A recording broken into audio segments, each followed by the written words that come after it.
Musíme všichni přepnout program a podívat se. Něco se děje ve městě. Tung tung tung tung tung tung tung tung tung sahur.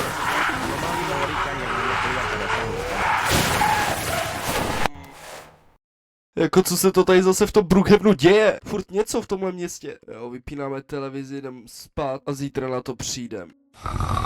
Jo. Musíme zjistit, co se tady děje, protože to vypadalo děsivě a koukám, že i tamhle je nějaká záchranka. Ach jo.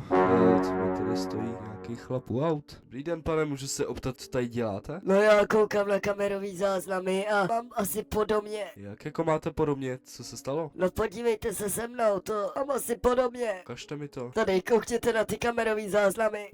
Tung tung tung tung tung tung tung tung tung sahur. Tung tung tung tung tung tung tung tung tung. O, to se vám teďka děje? Ne, to se mi stalo před hodinou. Prej, že tady zase jezdí po městě někde. Tyjo, to je děsivý. A máte kde bydlet? Bohužel nemám, ale budu si to muset nějak vymyslet. Jo, to byste měl. Tak dobře, já jdu do auta a vy se opatrujte, no. Jo, dobře, děkuju. Tyjo, je to děsivý, že se to tady prostě děje v tomhle Brookhavenu. Právě jsem slyšel vždycky, že tady je tak hezký město a teď se tady furt něco děje. Jo, tak snad to bude v pohodě, my to musíme zjistit. A co na mě tak kouká? Snad to bude v pohodě, my to musíme zjistit a být opatrný. Hele, tady je autobusová zastávka. Právě tady jsem slyšel, že nějako zastavujou, ale vždycky se říkalo, že právě i v té televizi bylo, že autobusové zastávky jezdily autobusem a ničili celé město. A ještě si pamatuju, jak tenkrát nějaký chlap mi řekl, že jezdí vždycky ve 3 ráno nějaký blázni. Co to tady je? Doufám, že je v pohodě. Halo, je vám něco? Vycíláno si půjte do psího monstra. Vy nejste v pohodě člověk. Můžete se léčit. Vycíláno jsou u tebe, u autobusový zastávky. Dobrý, co to zase jako říká takovýhle věci. Nic takového se nikdy nestane. Já jsem teda nevěděl, co tím myslí, ale už jsem to asi pochopil, no. To jsou ty monstra. Jo, takže možná říkal pravdu z nějaký části, že ve 3 ráno všude jezdí monstra u autobusových zastávek a kolem domů a ničej domy. Jo, tak my jedeme zkusit najít. Tam ten právě podle kamery mi ukazoval trošku podobný dům, který znám kolem, tak snad všechno bude v pohodě. A zkusím se tam zajít podívat a jestli je najdu nebo ne. Za chvilku bychom tam měli být. Zkusíme zjistit něco víc. Jo, tak tady dolů. Doufám, že nebudou nějak ozbrojený, protože jestli budou ozbrojený a já tam přijdu a něco mi udělají, tak nic neudělám proti ním, protože tady ty monstra, ty jsou jako asi nebezpečný. Schválně mi do komentářů napište, jestli tady ty monstra znáte, protože já si myslím, že jsem tam znal jedno monstro, který se jmenuje Granny a je to taková stará babka, která chodí prostě pozdě večer a je děsivá. Jo, doufám, že všechno dopadne v pohodě, jak má, najdeme je a předáme je policii. Tak jo, my už jsme tady by to mělo být podle navigace. Vypadá to na ten barák a koukám, že tady je i autobusová zastávka, tak je možné, že se to stalo tady. Ale ten barák vypadá jako novej, ale vypadá to jako nový barák. Zkusíme zazvonit a podívat se dovnitř. Haló? Nikde nikdo. No dobře, my jedeme pryč a zkusíme se podívat na autobusovou zastávku a další sanitka. Zkusíme se zeptat, co se děje. Halo, je tu někdo? Stůjte, můžu se zeptat, co se děje. Nemáme čas, jdeme pro další. To je děsivý, všichni se chovají strašně divně a já se tady přijdu jako jedinej normální. Jo, jdem si vzít naše auto, jedeme domů a zkusíme se podívat po cestě, jestli něco najdeme. Tyjo, tak my už jsme doma, nikde nic, tak už dorážíme pomalu a nikde jsem nic nenašel, tak zaparkuju to tady. Musím se podívat na televizi, jestli se něco děje.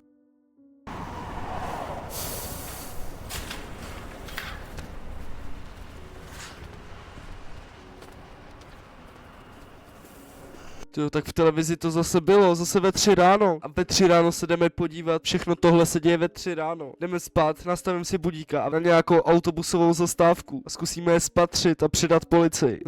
Podělaný budík. Už jsou 3 ráno, my se jdeme připravit, pořádně se na to oblíknout a budeme se podívat na nějakou autobusovou zastávku. Doufám, že si nás nevšimnou a předáme té policii. Tyjo, tak trošku jsme se na to oblíkli a vezmeme si auto a zkusíme zjistit, jestli je to fakt na autobusové zastávce. Můžete mi napsat, jak moc jsme nenápadný a jedeme rychle, ať je stihneme. Rychle startujeme auto a jdeme na to šlápnout. Tak tady, hele, první autobusová zastávka nic. Vypadá, že tady všechno je v pohodě. To se možná předtím měli podívat ještě na televizi, jestli se teda vůbec něco děje. Další autobusová zastávka asi taky nic. Vypadá to, že se nic neděje. Ještě si tady rozsvítíme, ať vidíme na cestu. Tak jedeme dál. Tady další autobusová zastávka taky nic. Doufám, že v tomhle městě ještě jsou v Brookhavenu. Když ne příšery, tak zase nějaký meteorit nedávno spadnul. Zkusíme se na to podívat a doufám, že ty příšery najdeme a policie si je vezme. Tak, my se blížíme k další autobusové zastávce. U toho domu, kde jsme byli předtím, tak se jdeme podívat schválně, jestli tam něco je.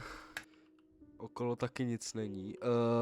Už tady je ten autobus. To je hodně divný. Je možný, že tady jsou a já o nich nevím. Zkusíme se podívat dolů.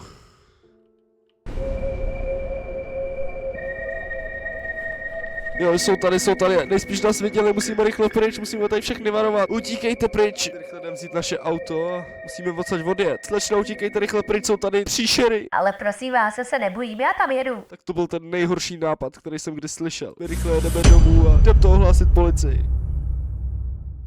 A koukám, že tady je nějaký policejní auto. Dobrý den, mohu se optát? Co vlastně ono chce?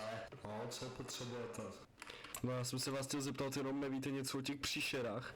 Právě tady po městě běhají příšery ve 3 ráno a já je potkal i jako ve dne. O těch příšerách už vím, teďka to jako řešíme, je to prostě v problémech, no. Furt totiž nějaký problémy jenom v tomhle městě. No, jako dřív to tady nebylo, jako je to celkem divný, no. A budete s tím teda něco dělat, nebo? Ale já s tím něco dělám, ale jestli máš nějaký problém, tak si tě můžu odvízt. Ale ne, to já neříkám, jenom prostě chci, aby odsud zmizly ty příšery.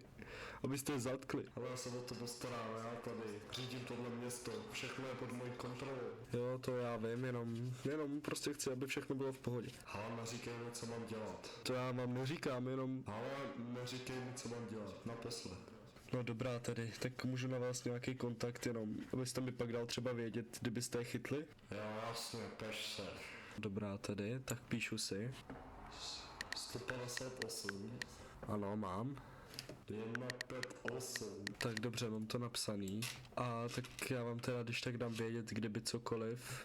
A snad teda všechno bude v pohodě, no. A doufám, věřím vám, že je dostanete. A to doufám, jako, jestli mi nevěříte, tak nic dělat taky nemusím, že jo? To já vám neříkám, uklidněte se. Ale já si tě fakt chytnu a bude zlé. No dobrá, tady tak já už radši jedu a šťastnou cestu. Já mám nazdar. Naschle. Tak jste to slyšeli, my jedeme domů a tam se budeme převlíknout.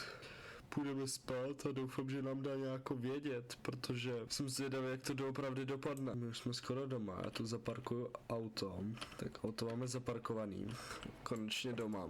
Já si převlíknu do nějakého pyžama a jdeme spát. Tak, takhle teda vypadám a jdeme spát už a doufám, že nám teda zítra ten policajt dá vědět, no. Ach, já se budík. A hele, koukám, že mi přišla i zpráva. Tak mrkneme, schválně, co mi přišlo. Od policajta chytil jsem jednu příšeru a zbytek odjel autobusem daleko. To snad ne, tohle? Koukám, že mi i pan policajt poslal video, tak se jdem podívat schválně.